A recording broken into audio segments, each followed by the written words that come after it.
శోషణ కీర్తన. నేను 6వ తరగతి చదువుతున్నాను. ఈరోజు మన దేశానికి ఎంతో గర్వకారణమైన రోజు. ఆగస్టు 15 మన స్వతంత్ర దినోత్సవం.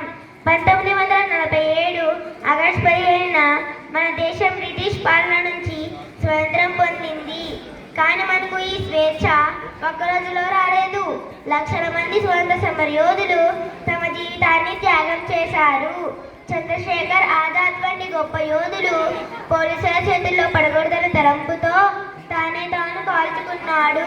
అలాగే భగత్ సింగ్, గాంధీజీ, సుభాష్ చంద్రబోస్, నెహ్రూ గారు వంటి మహానాయకులు మన కోసం పోరాడారు.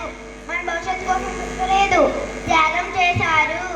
ఈరోజు మనం పాఠశాలలో పతాకావిష్కరణ చూస్తున్నప్పుడు, జాతీయ గీతం వినిపిస్తున్నప్పుడు మన గుండె గర్వంతో నిండాలి. మన దేశం గొప్ప దేశం. ఇక్కడ ఎన్నో భాషలు, జాతులు ఉన్నా మనమంతా ఒక్కటే, భారతీయులం. మన తల్లి మనకు జీవితం ఇచ్చింది. భారత తల్లి మనకు గర్వంగా బ్రతకడం నేర్పింది.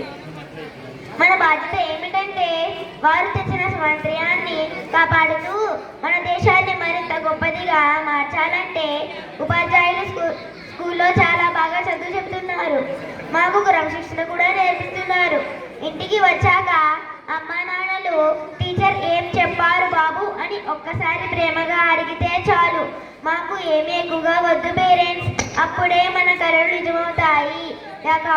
ఈ అవకాశం ఇచ్చిన పెద్దలందరికీ మరొకసారి నమస్కారాలు. జై హింద్, వందే మాతరం.